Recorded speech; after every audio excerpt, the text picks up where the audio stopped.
Been there since 1962, apparently. Well, listen, I'm watching Sunday Morning, and there's a young man who at 19, he was suffering from bipolar. He felt so terribly alone. I've heard this story before. Pastor at the church shared about his father-in-law, who wanted to commit suicide, and he wanted to just end it all. And he went and he told God, he said, God, I'm going to go to church on Sunday night. If you don't work a miracle, then I'm going to do it. I'm going to take my life.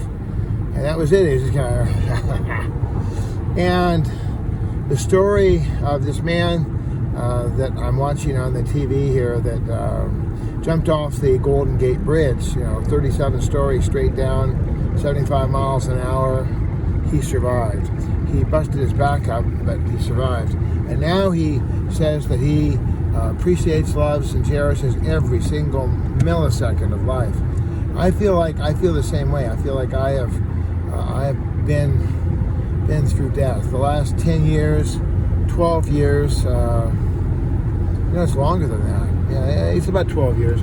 The last 12 years have been absolutely a living nightmare, a living bit of burning hell. I mean, to have people that are so disrespectful and so unkind and so despicable and disgusting.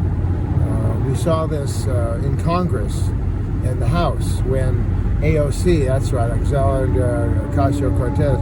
Well, they ain't no sin and immigrant, people who are, they're not illegal. It's not illegal to come to America.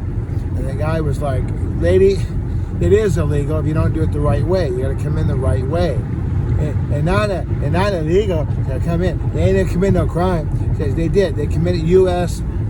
Blah blah, and he gave their status and the code and everything.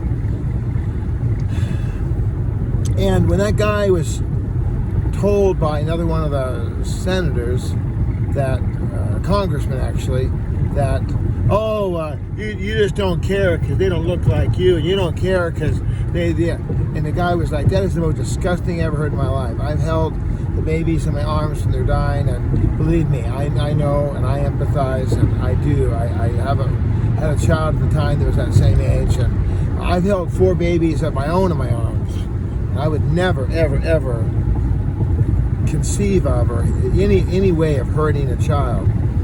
So this guy that I'm watching here on the Sunday Morning show, he is declaring that if anybody would have shown him an ounce of kindness, hello, howdy. Now, my family yells at me, you're calling attention to yourself. You need to knock it off. You're too loud. And that's what I hear them say. I hear them screaming at me at the top of their lungs in anger and bitterness. Rah, rah, rah, rah. Just lie low and just stay out of the way and don't call no attention to yourself. Rah, rah, rah, rah. Well, what do they care? I don't have one of those signs, spinning the signs around and dancing and having blue hair and buggy eyes. No, I'm just saying good afternoon, good evening, how are you? Good to see you. Welcome. Howdy. I'm showing them kindness. And I have had this happen. I was working up in near Valencia at a home, and the people at the home, they were very mean to this one woman. They didn't go out and poke her eye or anything, but they just kept razzing her and teasing her and teasing her and razzing her and teasing her and teasing her and razzing her. Blah, blah, blah, blah, blah. And she'd lost her dad a couple weeks before. Well, I was just, as always, I was just like, I'm so sorry, and oh my gosh, I lost my mom when I was a kid, and I just empathized, I listened, I reached out, and at the end of the visit, I was working, but when the woman, she said, you know what, you've been so kind to me, you've been so nice to me, and in my job as an usher, I work as an usher, I walk into people, good to see you, how are you, welcome, welcome, welcome, glad you're here, and this man's story is just breaking my heart, because he said that he wouldn't have jumped off the bridge, he wouldn't have committed suicide if somebody would have just stopped for a millisecond and just said, hi, I'm Bob. how you doing? But nobody, he felt so alone. He felt so much alone. I know that my wife and my family, I need to give them as much attention as I possibly can, and I'm working on that. That's kind of my weak spot. I'm nice to everybody, and I'm especially nice, of course, to everybody I meet, but sometimes at home there's so many dishes to wash and so many clothes to clean and so many floors to wipe up and so much stuff to put away, and I'm so busy working that I don't sit and hold the hand of my wife. I don't spend the time that I need to just to be still and be present with them, and for that I definitely apologize, and I am encouraging you with this little video, because I get it off in I get it off the next exit. It's a mile away. Just don't ignore people. Try to share the love. Share the love. Where is the love that Black Eyed Peas sang about? And remember that just any little bit of care and love and tenderness can go a long way. 213-713-8954, 8954-GREEN, att.net, on the Twitter, Mr. Bob at BobBob8954. And I'm writing to you today just to talking to you because I've got time. I'm in my car. I really can't, I can't do much else. I got time to talk, and I'm just going to post this up here. It takes about 2 shakes of a rabbit's foot to get this done. It's not a big deal. I'm not stopping my car and getting everything organized. I'm just doing a quick little zip here. But I do want you to remember this guy's story. He said that if anybody would just talk to him. So forget about, you're calling attention to yourself. There's people that yell at you. Forget about them. Sorry, dear. I'm not calling attention to myself. I'm recognizing the people around me. I'm saying hello. I'm saying hi. And you never know when you might save a life. And maybe you won't save a life, but maybe you will. And you want to take that chance to where you had the ability, the opportunity, the responsibility, and the privilege of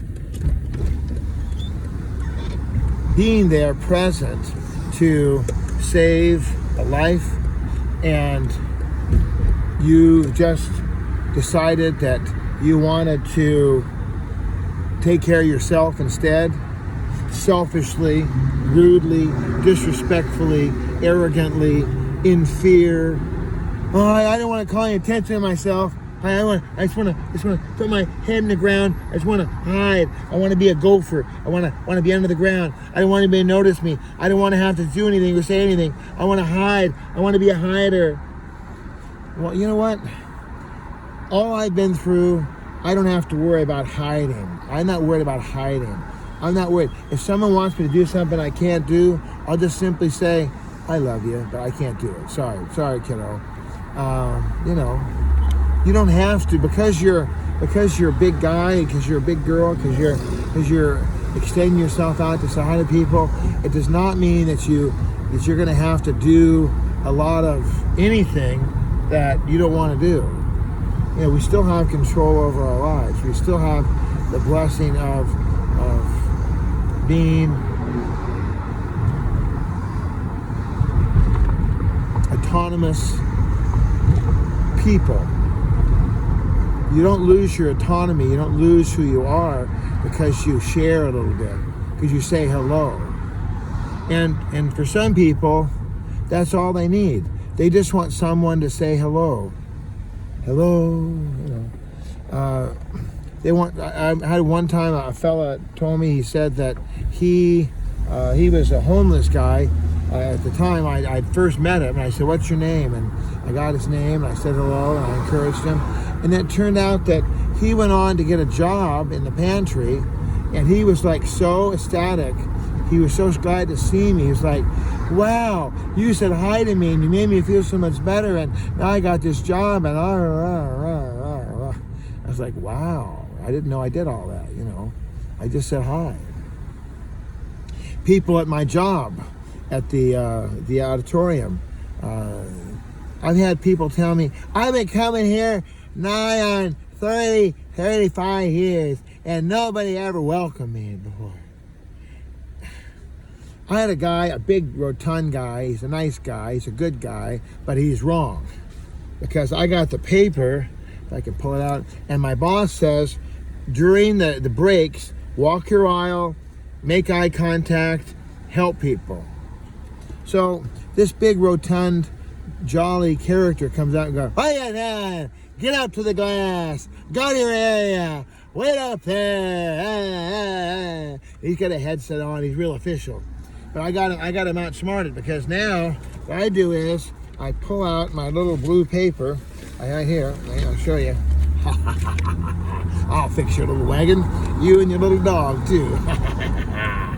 And so I show him this little paper, and I read him the paper, which I have pretty much memorized here, as we pull in to get some industrial Velcro in Glendale. And it says, walk your section. I said, walk your section. That's what the boss said. And then I have another guy who has a radio, and he's my direct boss, and he said, walk your section. And it says, make eye contact with guests. So I told him, how am I going to make eye contact with my guest if I'm standing behind them? No can do, Sherlock. And then, we're here to assist guests. How can I assist anybody if I am standing like a robot up against the glass? One time it was one of the CSC people, and they were just standing there. I mean, they were literally just the lady had her toes tucked in. She looked like a statue from Congress. She looked like a little statue. She never moved. She never blinked. She didn't say hi to nobody. Like Sergeant Schultz from Hogan's Heroes. I see nothing. I thought, maybe for CSC, they're not allowed to say hello. They're not allowed, they're not allowed to do anything. They just gotta stand real still, because that shows they're really paying attention. That shows they're not being a social person. That shows that they really care, about the security of the building, because they and I can understand that. But what I don't understand is the jackassism of thinking that everybody has to just stand still. And so what I did not say, I had time to think about it. What I did not say was, it ain't my fault they can't read. You get my joke. It ain't my fault they can't read. It's right here on the paper. It's written right there. In my job,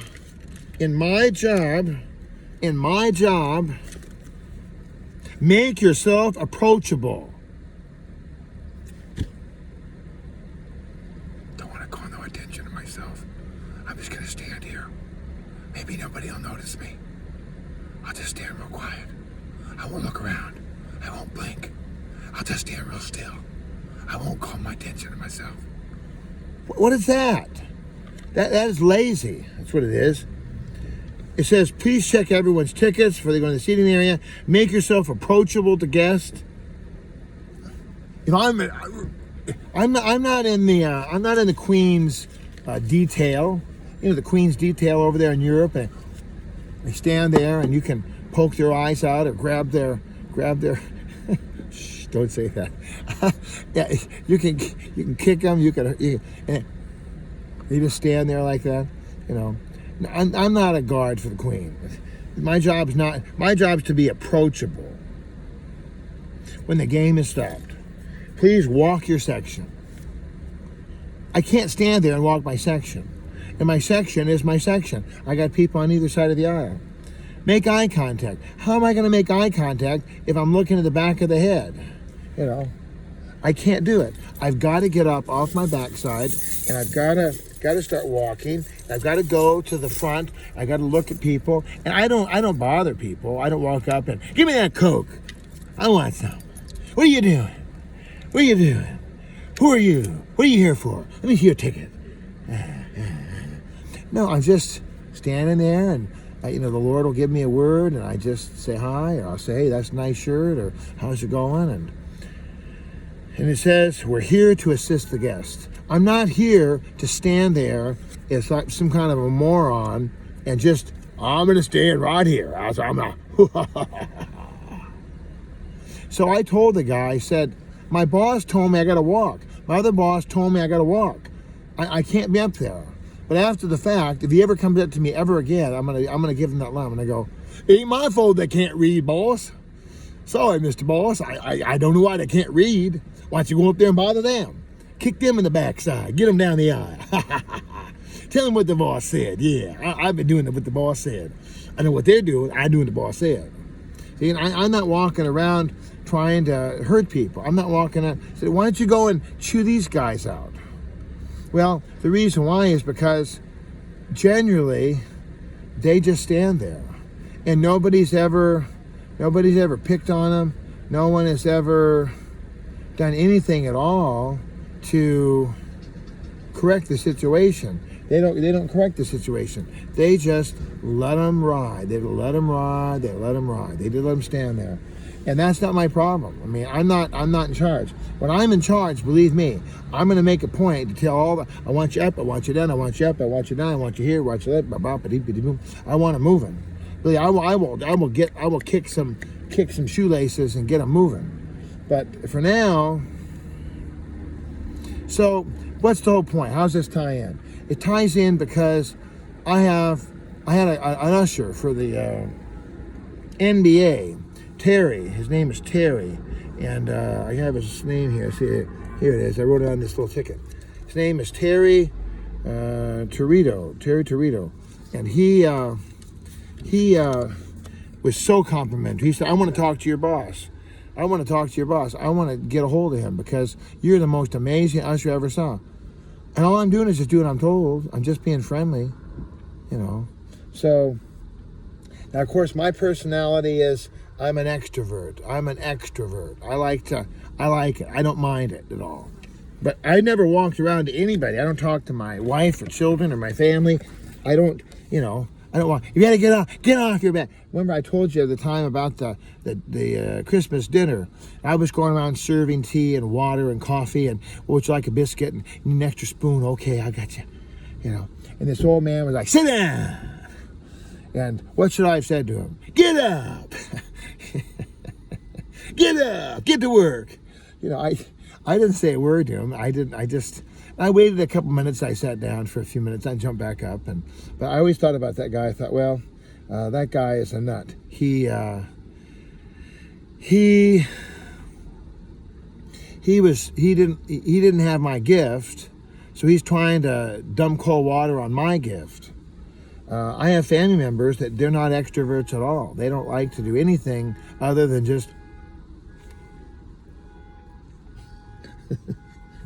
keep your head down. Maybe nobody will notice you. You know, and that's not me at all. I'm like head up, waving, hello, how are you? Good to see you. You know, and it goes back to where we started. You never know when someone I say hi to is on the brink of committing suicide. No one said hi to them. No one said boo to them. No one asked them how they were. No one cared. Their cat's dead. Their mom died. Their dad's left. They feel like God doesn't care. And here comes Big Bob. Hey, how you doing? What's your name? And they get... I never finished that story about the pastor. I've told this story on this channel before. But so the man went to the service and nothing happened. They dismissed, altar call, whole 9 yards. It's all over. It's done. Bye-bye, bye-bye, bye-bye. You know, David Spade was there. Bye-bye, bye-bye, bye-bye, bye-bye. This one guy went up to this pastor's father-in-law and he said, hey, come here. What's your name? How you doing? That was God's miracle. It saved that man's life. He wanted to commit suicide and he didn't. Because somebody... Don't call no attention to yourself. Lower your voice. No. The guy took a chance. He walked up to somebody he didn't know, said, how are you? Let me pray for you.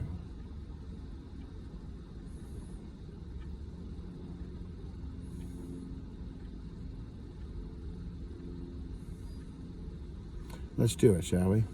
God bless.